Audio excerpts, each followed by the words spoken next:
मकसद रहता है। खाली में परमेश्वर हमें दिन नहीं देता, एक बहुत ही बड़े मकसद के साथ, बहुत ही बड़े एक उद्देश्य के साथ परमेश्वर हमें एक नया दिन दिखाता है। उसका महत्वपूर्ण, उसकी प्राथमिकता जानते हुए हम अ, अपने कदम को बढ़ाइए अपने जिंदगी में। आइए आज के मनन के लिए हम जो है, आज के मनन के लिए हम जो है हम एक वचन को पढ़ेंगे। मेरी आवाज सबको सुनाई दे रहा है? सबको सुनाई दे रहा है क्या? आवाज क्लियर है मेरी आवाज? हालेलुया। यकीन करता हूँ कि, आशा रखता हूँ कि मेरी आवाज आपके पास पहुंच रही है। और मैं आज के वचन के लिए एक वचन पढ़ना चाहूंगा। पहला पत्रस, पहला अध्याय, उसका पहला और दूसरा आयत। पहला अध्याय, पहला और दूसरा आयत। पहला पत्रस, पहला अध्याय और उसका पहला और दूसरा आयत।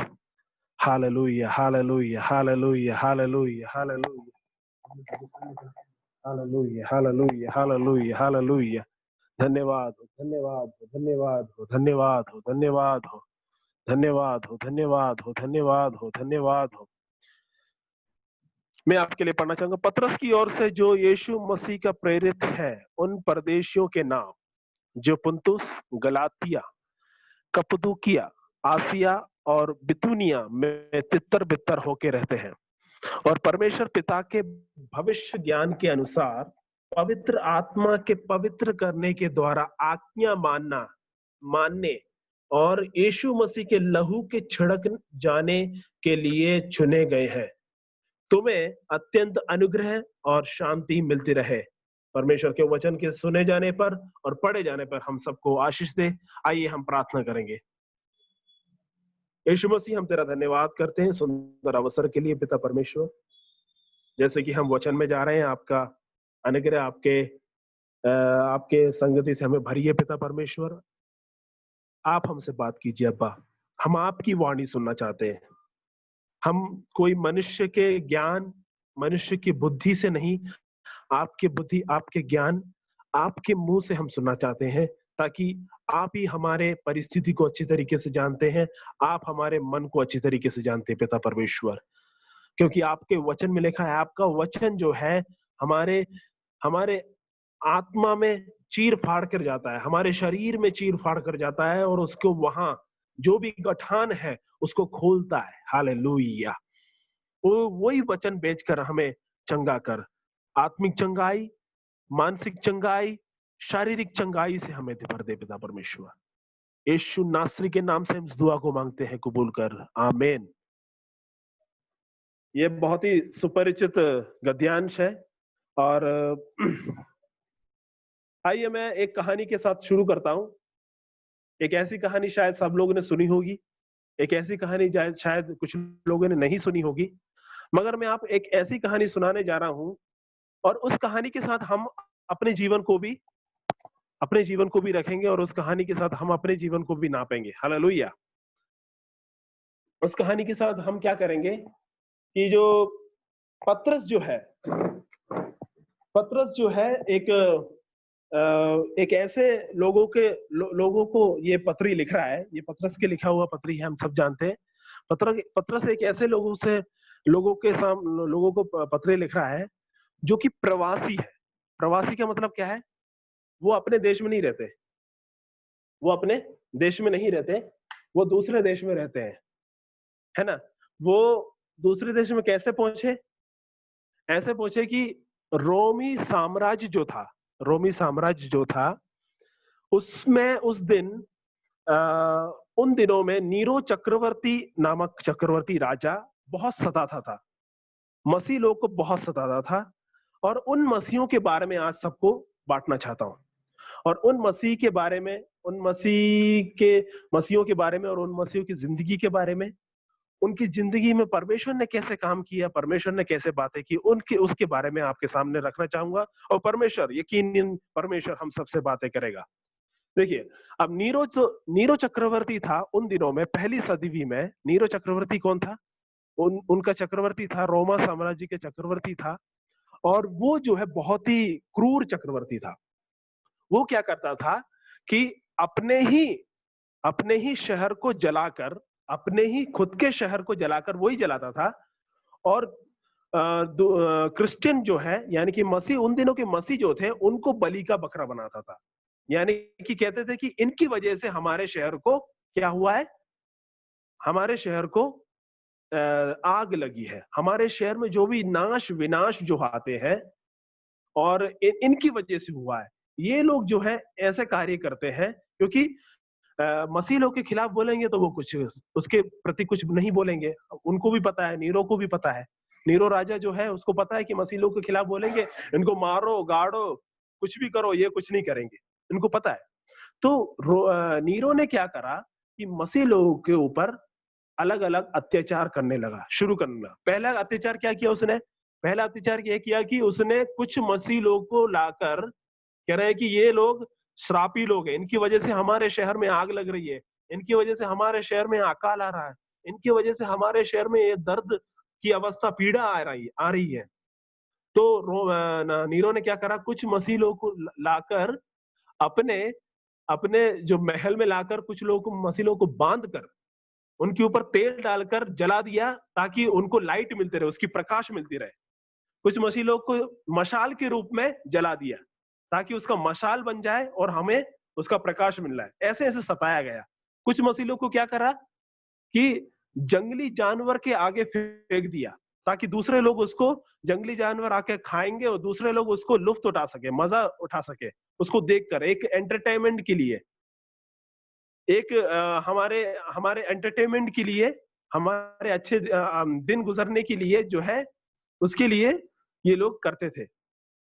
तो हमारे एंटरटेनमेंट के लिए वो लोग क्या, मसीह लोग को जंगली जानवर के ऊपर, मसीह लोग को जंगली जानवर के ऊपर जो है फेंक दिया गया और उनको खिला दिया गया। ऐसे ऐसे सताव से जा रहे थे और कुछ लोग जो है भग गए, रोमी साम्राज्य से भग गए किसी और देश में, मतलब रोमी साम्राज्य से नहीं भगे, उस शहर से भग गए, कहीं और जाके छुप गए। ऐसे कुछ मसीह लोग, और उन मसीहों से पतरस जो है इस पत्री के द्वारा बातें कर रहा है। हालेलुया, धन्यवाद हो। तो उन लोगों से पतरस जो है बातें कर रहा है। अब ऐसे मसीह हैं, मान के आप यकीन मानना, वो कैसे मसीह हैं, वो ऐसे मसीह हैं जो बहुत ही अलग अलग तरीके से कठिनाइयों से जा रहे हैं, दुख से जा रहे हैं, दर्द से जा रहे हैं। अगर उनके दर्द के सामने अगर अपना दर्द रखे जाए तो कुछ भी नहीं है। मान के चलिए आपके कुछ कुछ मसीह लोग जो जिस झुंड को उसने जलाया है, उसमें से शायद उसके कुछ लोगों के बच्चे होंगे, कुछ लोगों के मम्मी पापा होंगे। मान के चलिए अगर वो हमारे परिवार के साथ होता तो हमें कैसा लगता, जरा सोच के देखिए, अगर वो हमारे परिवार के साथ होता क्या कैसा लगता। वो ऐसे ऐसे दर्दनाक सिचुएशन, दर्दनाक परिस्थिति अवस्था से होते हुए जा रहे हैं, उनकी स्थिति ऐसी है। तो उन लोगों से पतरस कहता है, पतरस की ओर से जो यीशु मसीह का प्रेरित है, इसका मतलब क्या है, पतरस की ओर से जो यीशु मसीह का प्रेरित है। पतरस ऐसे ही इस पत्री का शुरुआत करता है, पता है, पतरस ऐसे इस पत्री का शुरुआत कर रहा है कि पतरस की ओर से यीशु मसीह के द्वारा जो चुना हुआ हूं, मैं यीशु मसीह के द्वारा चुना हुआ हूं, परमेश्वर की ओर से चुना हुआ प्रेरित हूं मैं, वो प्रेरित आपको लिख रहा है। इसका मतलब, सिंपल मतलब यह है कि परमेश्वर आपसे बात करना चाह रहा है।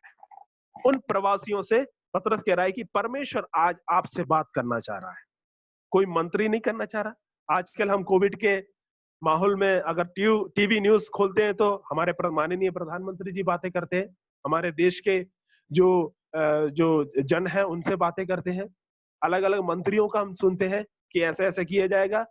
जब भी हमें पता लगता है कि आज रात को 8 बजे हमारे प्रधानमंत्री बातें करते हैं, तो हम क्या करते हैं, एक उम्मीद लगा के उस 8 बजे की न्यूज को खोलते हैं।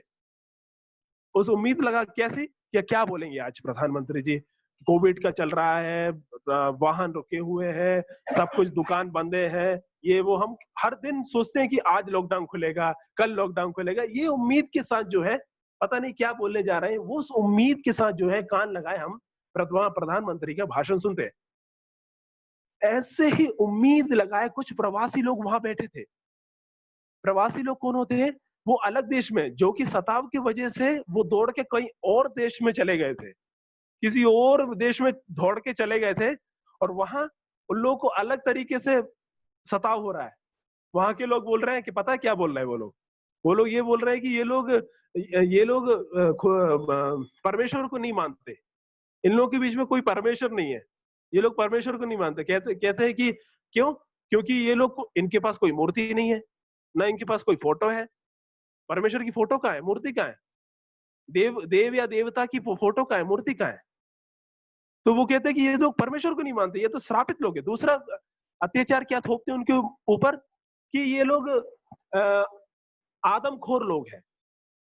उन मसीहों को बोलते हैं, जो सोसाइटी में वो लोग रहते हैं, जिस समाज में वो लोग रहते हैं, उस समाज के अलग लोग इनके ऊपर, जो छोटे से, जो अल्पसंख्यक है, जो थोड़े हैं, जो गिनती में कम है, जो मसीह लोग हैं, उनके ऊपर सब पूरा समाज मिलकर अत्याचार के कुछ कुछ ऐसे ऐसे गुना उनके ऊपर थोप रहा है, जो कि झूठा है। वो लोग कुछ कभी करे नहीं है। अगर हमारे साथ ऐसा होगा तो जरा सोच के देखिए, अगर हम एक समाज में रह रहे हैं, समाज के बाकी लोग जो कि मेजोरिटी लोग हैं, ज्यादातर लोग हैं, वो लोग आकर हमारे ऊपर कुछ अत्याचार को थोपेंगे तो हमें कैसा लगेगा? तो पहला अत्याचार क्या थोपा, कि ये लोग परमेश्वर को नहीं मानते, इनके पास कोई परमेश्वर की मूर्ति नहीं है, इसलिए ये परमेश्वर को नहीं मानते, ये श्रापित लोग है, ये शैतान के पीछे जाने वाले, अंधकार के पीछे जाने वाले, ऐसा बोला गया मसीह लोग से। दूसरा क्या बोला? ये आदमखोर लोग है, नरभक्षी लोग है। क्यों? क्यों आदमखोर क्यों बुलाया? नरभक्षी क्यों बुलाया? क्यों? क्योंकि ये जब प्रभु भोज लेते हैं, ये लोग कहते हैं कि यीशु मसीह का लहू और यीशु मसीह का मांस के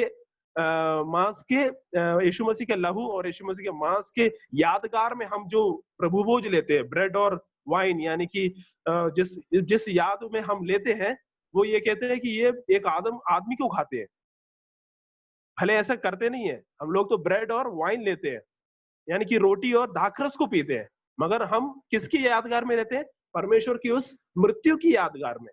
हम उसकी याद में, परमेश्वर ने कहा है मेरी याद में ये किया करो, उस याद में करते हैं। तो कुछ लोग कहने लगे कि वो दूसरे समाज के लोग कहते हैं कि ये लोग लहू पीते हैं, ये लोग खून पीते हैं, ये लोग आदमखोर लोग हैं। ऐसा अत्याचार उनके ऊपर थोपा गया। तीसरा अत्याचार कैसे थोपा गया? कि ये भाई बहनों के साथ व्यभिचार करते हैं, भाई बहनों के साथ ना गलत काम करते हैं। एक ऐसा अत्याचार उन मसीहों के ऊपर थोपा गया, जिनसे पतरस बात कर रहा है, जिनको ये पतरस ये पत्री लिख रहा है। प्रेरित पतरस उन लोगों को पत्र लिखा जिनको बोला गया कि वो भाई बहनों के साथ व्यभिचार करते हैं, गलत काम करते हैं। कैसे? उनने बोला कि ये लोग कहते हैं कि मैं अपने भाई और बहन से प्यार करता हूं। हम लोग क्या कहते हैं? मेरे भाई बहन जो मसीह में है ना? वचन में बोला है कि जितने भी लोग तुम्हारे कलीसिया में, उनको भाई और बहन मानो, मसीह में जो भाई बहन है उनको मानो, ऐसा भाई बहन को बोला है ना? जैसे कि मसीह में जो भाई बहन है, उनको भाई बहन समझो। तो हम क्या कहते हैं? मेरे भाई बहन, मैं तुमसे प्यार करता हूं। हम सबको प्रेम करना चाहिए, वचन कहता है कि हम सबको प्रेम करना चाहिए। तो इस उपदेश को उन्होंने उल्टा कर दिया, कह रहे हैं कि ये लोग व्यभिचार करते हैं, अपने खुद के भाई बहनों से व्यभिचार करते हैं। तो ऐसे अत्याचार उन प्रवासी मसीहों के ऊपर थोपा गया है, एक पर। ये तो बस 3 ही अत्याचार मैंने आपके सामने रखे हैं। ऐसे अत्याचार जो थोपे हुए मसीह जो लोग हैं, जो प्रवासी लोग हैं, उन प्रवासियों से आज पतरस कह रहा है कि आज मैं नहीं, कोई मंत्री नहीं, कोई राजा नहीं, कोई चक्रवर्ती नहीं, जिसके ऊपर तुम्हें उम्मीद रखना चाहिए, वो नहीं। परमेश्वर आज तुम लोग से बातें करेगा। परमेश्वर आज तुम लोग से बातें कर रहा है। शायद तुम्हारी समाज तुम्हारे ऊपर गलत अफवाहें फैला रही होंगी, गलत गलत अफवाहों की गलत गलत बातें तुम्हारे ऊपर थोप रहे होंगे, मगर परमेश्वर उन लोगों से बातें करने जा रहा है। जैसे परमेश्वर ने उन प्रवासी मसीहों से बातें की जो एक पहली सदी में रहते थे, जो प्रवासी मसीह थे, वैसे ही परमेश्वर आज जितने भी लोग इस जूम ऑनलाइन के द्वारा जुड़े हुए हैं, आप सब लोग से बातें करना चाह रहा है। Hallelujah, hallelujah. परमेश्वर की नाम की महिमा होने पाए। जब ये बातें करना चाहता है, तो मुझे एक और अध्याय जो है मुझे याद आता है, वो है निर्गमन की किताब 3रा अध्याय 6वां और 16वां अध्याय। निर्गमन की किताब 3रा अध्याय 6वां और नहीं, 7वां और 16वां अध्याय, 7 तीसरा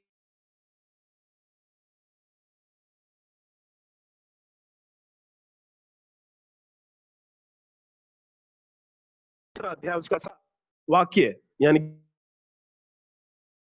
फिर यहोवा ने कहा, मैंने अपनी प्रजा के लोग जो मिस्र में हैं उनके दुख को निश्चय देखा, और उनकी जो चिल्लाहट परिश्रम करने वालों के कारण होती है उसको भी मैंने सुना, और उनकी पीड़ा पर मैंने चित्त लगाया। तो सुनिए मेरे भाइयों बहनों, और 16वें अध्याय और पढ़ेंगे हम, 16वें वचन और पढ़ेंगे, 16वां वचन।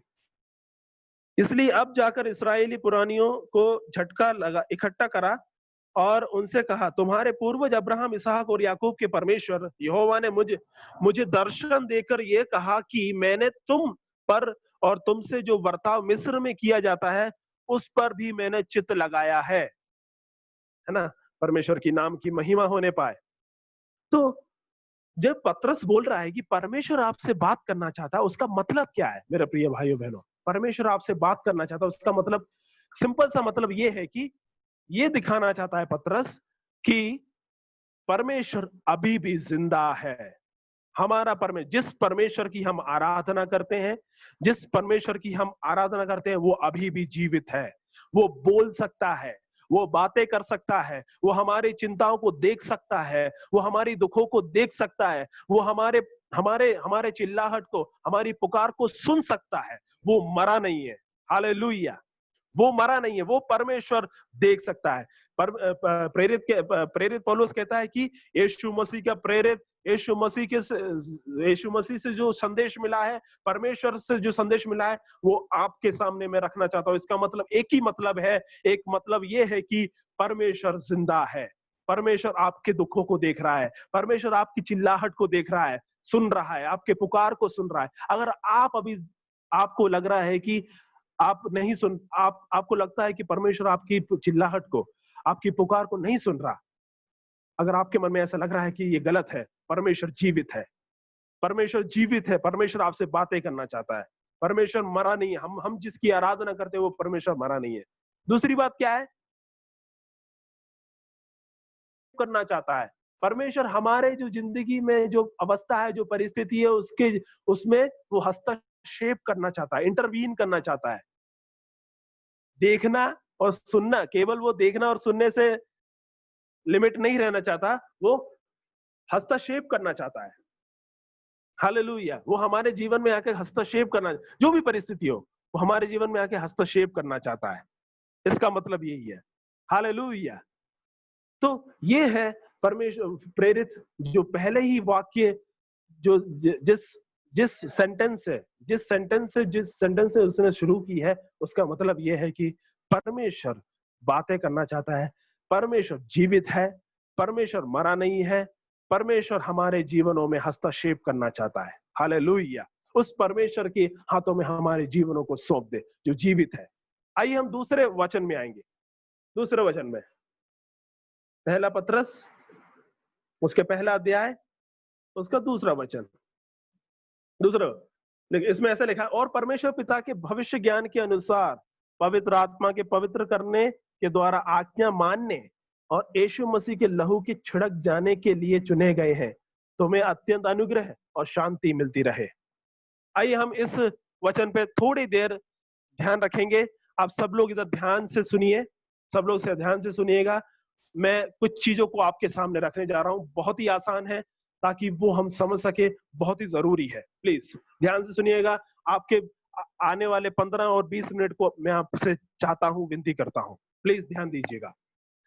पहला वाक्य, पहला पहला चीज मैं आपके सामने बताना चाहता हूं, उसमें यह लिखा है कि और परमेश्वर पिता के भविष्य ज्ञान के अनुसार। तो पतरस उन प्रवासी मसीहों से यह कह रहा है कि अगर तुम्हें लगता है, शायद वो प्रवासी मसीह लोग सोच रहे होंगे कि क्या परमेश्वर जिंदा है क्या? क्या हम मसीह में आ गए? हम यीशु मसीह को चुन लिया, हमने यीशु मसीह को ग्रहण किया, हमने यीशु मसीह के पीछा होने के लिए हमने शुरुआत की, और उसके बाद हमारे साथ ऐसा बर्ताव शुरू होने लगा, हमारे साथ ऐसी ऐसी कठिनाई आने लगी, हमारे साथ ऐसी ऐसी बातें होने लगी। कठिनाई बढ़ती जा रही है, प्रतिकूल अवस्था बढ़ती जा रही है, और जो सताव है बढ़ती जा रही है, दर्द जो है बढ़ता जा रहा है, कम क्यों नहीं हो रहा? हम मसीह में आने के बाद ये सब बढ़ता क्यों जा रहा है? ये क्या हम गलत रास्ते पे आ गए? ऐसे शक जो है उनके मन में आने लगा। ऐसे छोटे-छोटे जो शक है उन मसीहों के बीच मन में फूटने लगा, जो कि हमारे मन में भी फूटता है।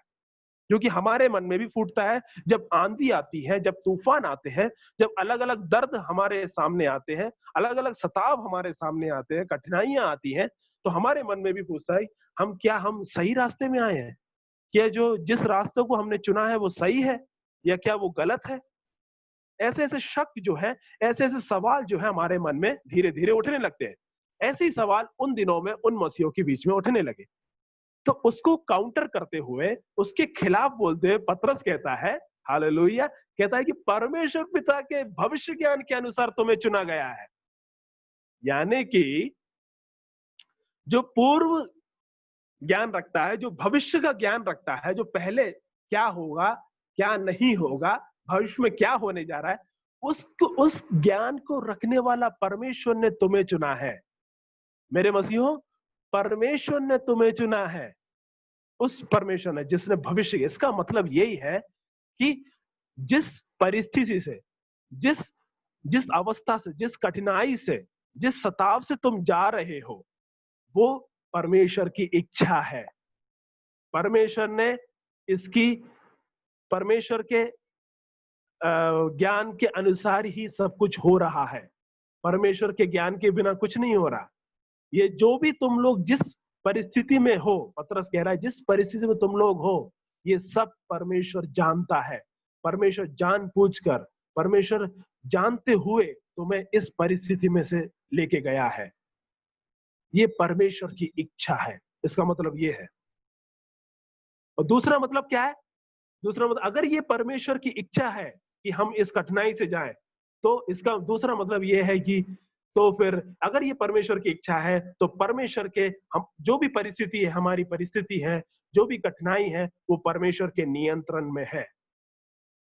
अगर आप सोच रहे हैं कि हमारे नियंत्रण में नहीं है, अगर आप सोच रहे हैं किसी के भी नियंत्रण में नहीं है, तो मेरे प्रिय मित्रों, भाइयों बहनों, जो भी मुझे सुन रहे हैं, ये परमेश्वर के नियंत्रण में है। आपकी कठिनाई परमेश्वर के नियंत्रण में है। आपकी कठिनाई, आपकी परिस्थिति परमेश्वर के नियंत्रण में है। हालेलुया, हालेलुया, धन्यवाद हो। इसका मतलब यही है, परमेश्वर के पूर्व ज्ञान, भविष्य ज्ञान के अनुसार हम सब लोग चुने गए हैं। भविष्य के ज्ञान के अनुसार, अगर आप सोच रहे हो कि हमने गलत रास्ता सुना है, क्या हमने गलत मार्ग को चुना है, क्या हमसे कोई गलती हो गई, नहीं मेरे प्रियो भाइयों बहनों, तुमसे कोई गलती नहीं हुई। ये सब परमेश्वर की इच्छा है। ये सब परमेश्वर की इच्छा के अनुसार जा रहे हो।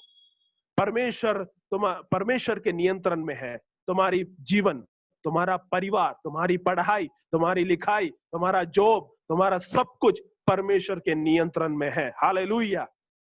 हम परमेश्वर के हाथों में सौंप दे अपने आप को, उस भविष्य ज्ञान रखने वाला परमेश्वर के नियंत्रण में सौंप दे। परमेश्वर की इच्छा जानकर परमेश्वर की धन्यवाद करें। दूसरा लिखा है, दूसरा, अब आगे चलेंगे, पवित्र आत्मा के पवित्र करने के द्वारा आज्ञा मानने। पवित्र आत्मा के पवित्र करने के द्वारा आज्ञा मानने, तो उसमें इसमें लिखा है पवित्र आत्मा की, ये जब जो है वाक्य जो मैं पढ़ता हूं, तो मुझे सीधे जो है यिर्मयाह की किताब में ले जाता है। यिर्मयाह की किताब में जाएंगे हम। यिर्मयाह की किताब पहला अध्याय, यिर्मयाह की किताब पहला अध्याय, उसका 5वां वचन, बहुत ही सुपरिचित वाक्य है, वचन है। यिर्मयाह की किताब पहला अध्याय, उसका 5वां वचन में जाएंगे। उसमें लिखा है, गर्भ में रचने से पहले ही मैंने तुझ पर चित्त लगाया, और उत्पन्न होने से पहले ही मैंने तुझे अभिषेक किया, मैंने तुझे जातियों का भविष्यवक्ता ठहराया। इधर जो है यहोवा परमेश्वर यिर्मयाह से बातें करता है, यिर्मयाह को बुलाता है, भविष्यवक्ता ठहराता है। यिर्मयाह के बुलाहट के बारे में जो है लिखा है। हालेलुया, धन्यवाद हो। तो पहले के दिनों में जो है पवित्र करा जाना, अभिषेक किया जाना या अलग कर देना का मतलब यह है कि तुम्हें किसी प्रत्येक मकसद के लिए, प्रत्येक उद्देश्य के लिए तुम्हें क्या है, अलग किया गया है। तो इधर यिर्मयाह से परमेश्वर बोल रहा है, तुम जब मां की कोख में आने से पहले, यानी कि दूसरे शब्द में बोला जाए तो तुम इस दुनिया में आने से पहले मैंने तुम्हें अभिषेक किया था, मैंने तुम्हें अलग किया था, किसी प्रत्येक मकसद के लिए, उद्देश्य के लिए मैंने तुम्हें अलग किया था। तुम इस दुनिया में आने से पहले मैंने तुम्हें किसी मकसद के लिए, हाँ, तुम्हें अभिषेक किया था और अलग किया था। पहले पुराने नियम में क्या हुआ था कि समूएल जो भविष्यवक्ता था, समूएल भविष्यवक्ता ने क्या किया था, दाऊद को तेल डालकर अभिषेक किया। तो और दाऊद से कह दिया, तुम अब तुम्हारा एक ही मकसद है, तुम राजा हो। दूसरा मकसद क्या है, उस राजा का मकसद क्या है, अपनी प्रजा का ख्याल रखे, अपनी प्रजा के ऊपर नियंत्रण रखने का मकसद। तो परमेश्वर ने तुम्हें राजा है, वो दाऊद का मकसद था। परमेश्वर ने जो दाऊद के द्वारा जो मकसद है वो राजा बना के किया दाऊद को, है ना। तो ऐसे ही जो है हमें जो है अलग कर दिया गया है। कब, हम इस दुनिया में आने से पहले उससे पहले ही परमेश्वर ने हमें अलग कर दिया था। मगर हम क्या करते हैं, इस दुनिया में आने के बाद दुनियावी भागदौड़ जो है वो हमारी प्राथमिकता बन जाती है, और जो जिस मकसद के लिए हमें अलग किया था वो हमारी प्राथमिकता नहीं होती।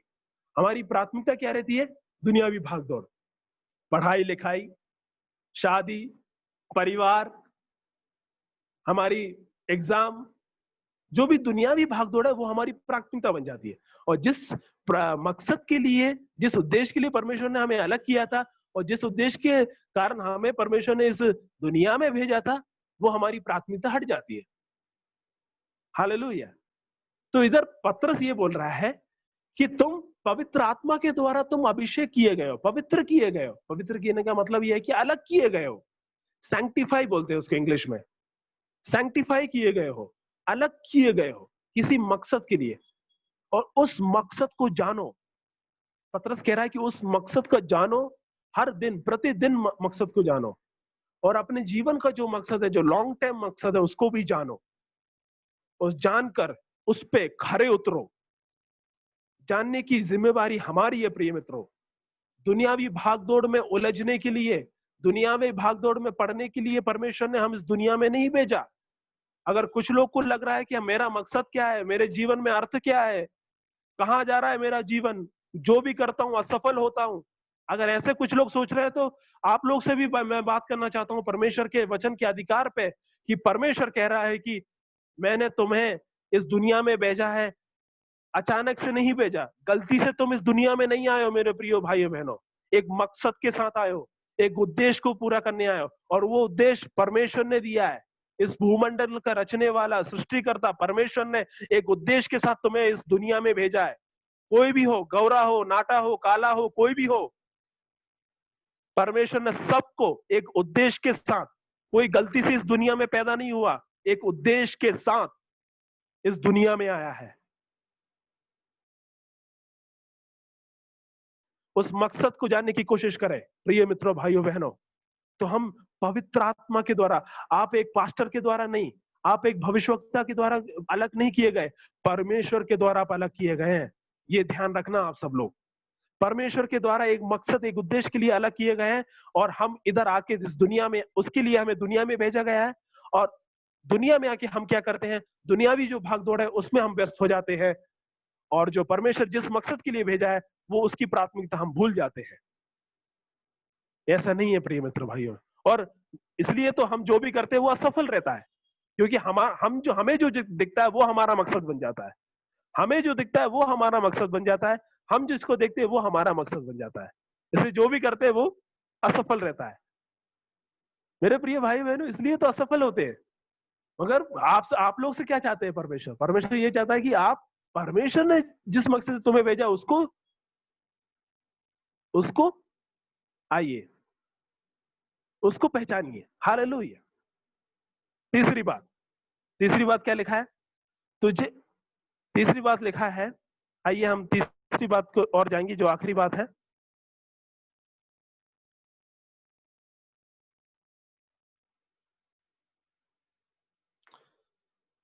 और यीशु मसीह के लहू छिड़क जाने के लिए चुने गए हो।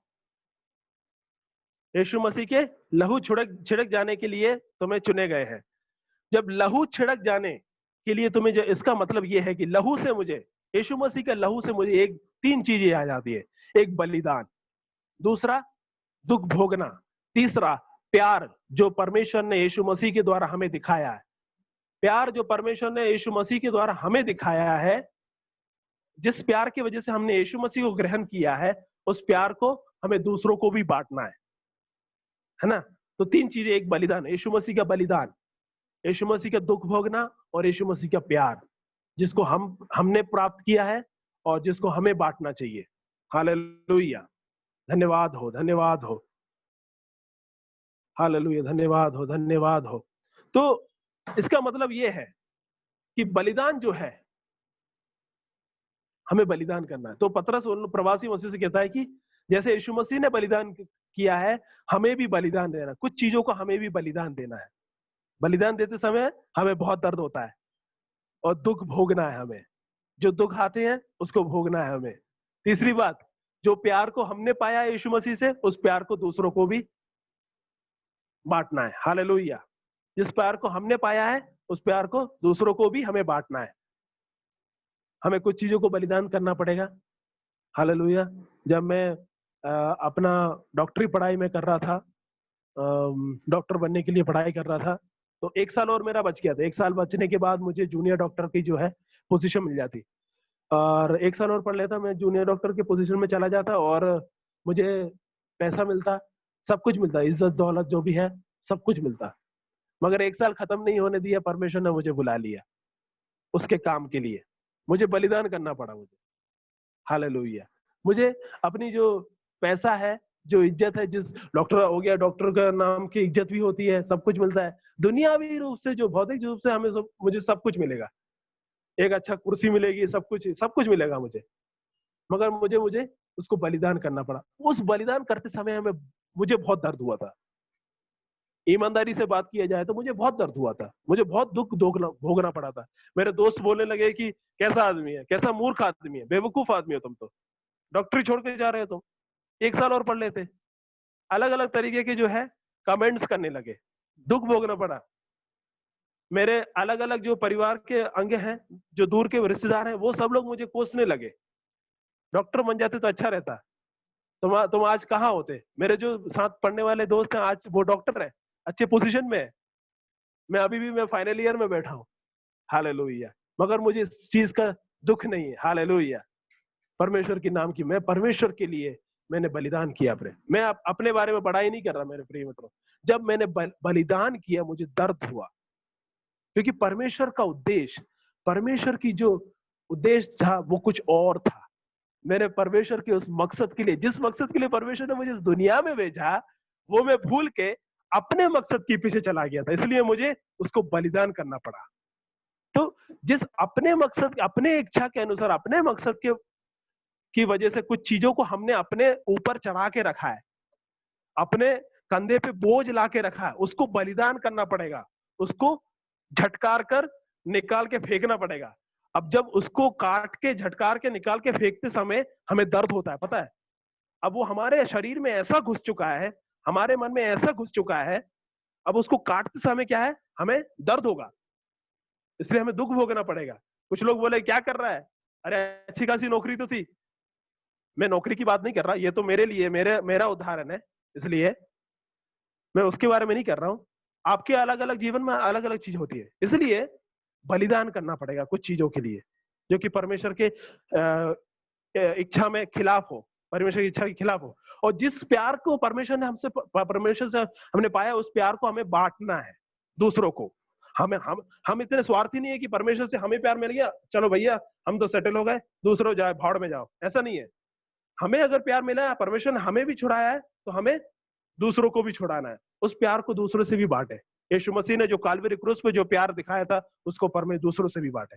इन वचनों के द्वारा परमेश्वर हम सबको आशीष दे। इसलिए परमेश्वर के पूर्व ज्ञान के अनुसार, भविष्य ज्ञान के अनुसार हमने, परमेश्वर हमें चुना है। परमेश्वर ने हमें किसी मकसद के लिए हमें अलग करके रखा है, उस मकसद को जाने।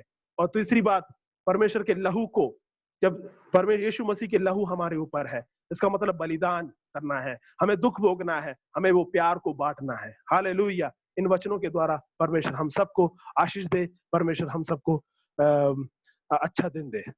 आमीन।